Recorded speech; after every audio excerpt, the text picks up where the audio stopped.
Assalamualaikum warahmatullahi wabarakatuh. Perkenalkan, nama saya Salsabila Airlestari dengan NIM K1521056 dari Prodi Pendidikan Teknik Bangunan Universitas 11 Maret Surakarta. Pada kesempatan kali ini saya akan membahas tentang klasifikasi jalan. Sebelum itu kita harus mengerti apa itu pengertian dari jalan. Nah, jalan adalah sarana transportasi darat yang digunakan untuk menghubungkan berbagai tempat, memungkinkan mobilitas orang dan barang dari satu lokasi ke lokasi lainnya. Berdasarkan Peraturan Pemerintah Nomor 34 Tahun 2006 tentang Jalan dan UU RI Nomor 22 Tahun 2009 tentang Lalu Lintas dan Angkutan Jalan, mendefinisikan jalan adalah prasarana transportasi darat yang meliputi segala bagian jalan, termasuk bangunan pelengkap dan perlengkapannya yang diperuntukkan bagi lalu lintas yang berada pada permukaan tanah, di atas permukaan tanah, di bawah permukaan tanah, dan atau air, serta di atas permukaan air. Sehingga jalan itu memiliki fungsi yaitu untuk mobilitas baik manusia maupun benda-benda yang dibutuhkan oleh manusia. Pada gambar ini kalian bisa melihat ada 4 bagian jalan, yaitu badan jalan, rumaja, rumija, dan ruasja. Yang pertama ada rumaja atau sering disebut juga damaja. Rumaja sendiri memiliki kepanjangan dari ruang manfaat jalan dan damaja adalah daerah manfaat jalan. Ini adalah daerah yang dibatasi oleh batas ambang pengaman konstruksi jalan di kedua sisi jalan. Nah, rumaja sendiri itu meliputi badan jalan, saluran tepi jalan, dan ambang pengaman jalan. Selanjutnya ada rumija atau ruang milik jalan atau biasa disebut dengan damija, daerah milik jalan. Ini adalah daerah yang dibatasi oleh lebar yang sama dengan rumaja ditambah dengan ambang pengaman konstruksi jalan dengan tinggi 5 meter dan kedalaman 1,5 meter. Rumija ini terdiri dari ruang manfaat jalan dan sejalur tanah tertentu di luar ruang manfaat jalan. Rumija juga diperuntukkan bagi ruang manfaat jalan, pelebaran jalan, dan penambahan jalur lalu lintas pada masa yang akan datang serta kebutuhan ruang untuk pengamanan jalan. Sejalur tanah tertentu dapat dimanfaatkan sebagai ruang terbuka hijau yang berfungsi sebagai lanskap jalan. Dan yang terakhir ada ruasja atau ruang daerah pengawasan jalan. Ini adalah ruang sepanjang jalan di luar rumaja yang dibatasi oleh tinggi dan lebar tertentu diukur dari sumbu jalan sebagai berikut. Untuk jalan arteri itu minimum 20 meter, jalan kolektor minimum 15 meter, jalan lokal minimum 10 meter. Nah, ruasja ini merupakan ruang tertentu di luar ruang milik jalan yang penggunaannya ada di bawah pengawasan penyelenggara jalan. Ruasja juga diperuntukkan bagi pandangan bebas pengemudi dan pengamanan konstruksi maupun fungsi jalan. Yang selanjutnya ada jalur. Jalur lalu lintas adalah keseluruhan bagian perkerasan jalan yang diperuntukkan untuk lalu lintas kendaraan. Dalam jalur biasanya terdapat 1-3 lajur. Sedangkan lajur sendiri adalah bagian lalu lintas yang memanjang dibatasi oleh marka lajur jalan. Lajur ini memiliki lebar yang cukup untuk dilewati satu kendaraan bermotor sesuai kendaraan rencana. Lebar jalur tergantung pada kecepatan dan kendaraan rencana. Selanjutnya ada median jalan. Pada arus lalu lintas yang tinggi, seringkali dibutuhkan median, guna memisahkan arus lalu lintas yang berlawanan arah. Median sendiri adalah bagian dari jalan yang berfungsi sebagai pemisah fisik antara arus lalu lintas yang berlawanan arah. Tujuan utamanya adalah meningkatkan keselamatan dengan mengurangi resiko tabrakan frontal dan mengatur arus lalu lintas secara lebih efisien.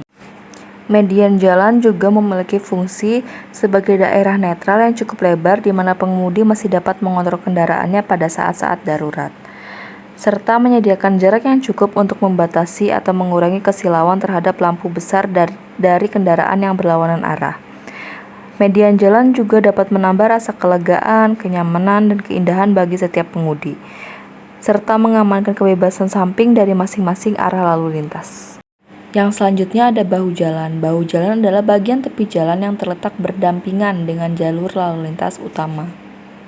Bahu jalan ini memiliki banyak fungsi. Yang pertama ada ruangan untuk tempat berhenti sementara kendaraan yang mogok atau yang sekedar berhenti karena mengemudi ingin berorientasi mengenai jurusan yang akan ditempuh atau untuk beristirahat.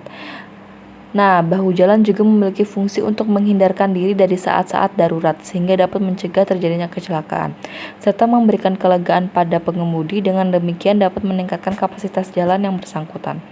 Serta bahu jalan juga memiliki fungsi sebagai ruangan pembantu yang digunakan pada waktu mengadakan pekerjaan perbaikan atau pemeliharaan jalan, serta memberikan sokongan pada konstruksi kekerasan jalan dari arah samping.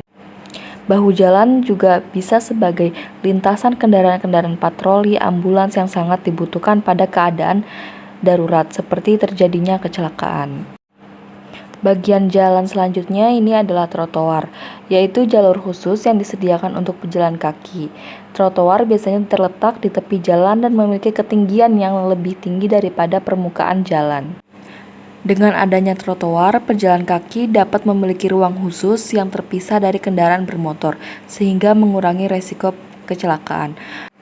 Maka pejalan kaki yang melewatinya akan merasa aman. Bagian jalan yaitu fasilitas jalan, yaitu berbagai elemen yang disediakan untuk mendukung keamanan, kenyamanan, dan kelancaran lalu lintas bagi pengguna jalan. Contohnya yaitu rambu lalu lintas, zebra cross, halte, lampu jalan, dan lain-lain. Selanjutnya ada klasifikasi jalan berdasarkan fungsinya. Yang pertama ada jalan arteri, yaitu melayani angkutan umum dengan ciri perjalanan jarak jauh, kecepatan rata-rata tinggi, dan jumlah jalan masuk dibatasi. Yang kedua ada jalan kolektor, yaitu melayani angkutan pengumpul dengan ciri perjalanan jarak sedang, kecepatan rata-rata sedang. Yang ketiga ada jalan lokal, melayani angkutan setempat dengan ciri perjalanan jarak dekat, kecepatan rata-rata rendah, dan jumlah jalan masuk dibatasi. Yang terakhir ada jalan lingkungan, yaitu melayani angkutan lingkungan dengan ciri perjalanan jarak dekat dan kecepatan rendah. Selanjutnya ada klasifikasi jalan berdasarkan muatan sumbu. Yang pertama ada jalan kelas 1, yaitu jalan arteri dan kolektor yang dapat dilalui kendaraan bermotor, ukuran lebar tidak melebihi 2.500 mm, panjang tidak melebihi 18.000 mm, ukuran paling tinggi 4.200 mm, dan muatan sumbu terberat yaitu 10 ton. Selanjutnya ada jalan kelas 2, yaitu jalan arteri kolektor lokal, lebar tidak melebihi 2.500 mm, panjang tidak melebihi 12.000 mm, ukuran paling tinggi 4.200 mm, muatan terberatnya yaitu 8 ton. Jalan kelas 3 yaitu ukuran lebar tidak melebihi 2100 mm, panjang tidak melebihi 9000 mm, muatan terberat kurang dari 8 ton. Selanjutnya ada jalan kelas khusus, yaitu jalan arteri yang dapat dilalui kendaraan bermotor dengan ukuran melebihi 2500 mm, panjang melebihi 18.000 mm, ukuran paling tinggi yaitu 4.200 mm, serta muatan terberat lebih dari 10 ton. Selanjutnya ada klasifikasi jalan menurut statusnya. Yang pertama ada jalan nasional, yaitu jalan arteri dan jalan kolektor dalam sistem jaringan primer menghubungkan antar ibu kota provinsi dan jalan strategis nasional. Yang ketiga jalan provinsi, yaitu jalan kolektor dalam sistem jaringan primer yang menghubungkan ibu kota provinsi dengan ibu kota kabupaten atau kota. Yang ketiga ada jalan kabupaten, yaitu jalan lokal yang menghubungkan antar ibu kota kecamatan.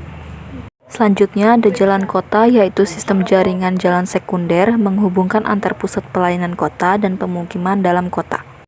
Dan yang terakhir ada jalan desa, yaitu jalan umum yang menghubungkan kawasan antar pemukiman desa.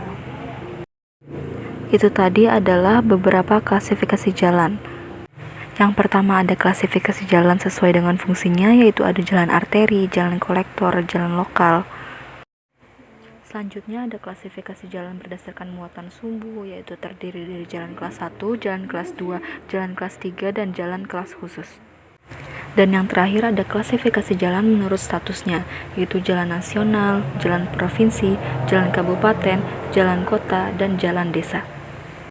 Juga sebelumnya kita belajar tentang rumaja, yaitu ruang manfaat jalan, rumija, ruang milik jalan, ruasja, ruang daerah pengawasan jalan, serta jalur, lajur, bahu jalan,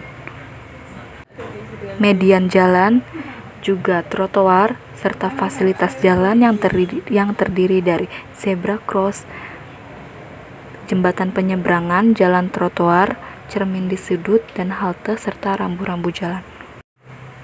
Begitu saja materi klasifikasi jalan dari saya, semoga bermanfaat bagi kita semua. Kurang lebihnya mohon maaf. Wassalamualaikum warahmatullahi wabarakatuh.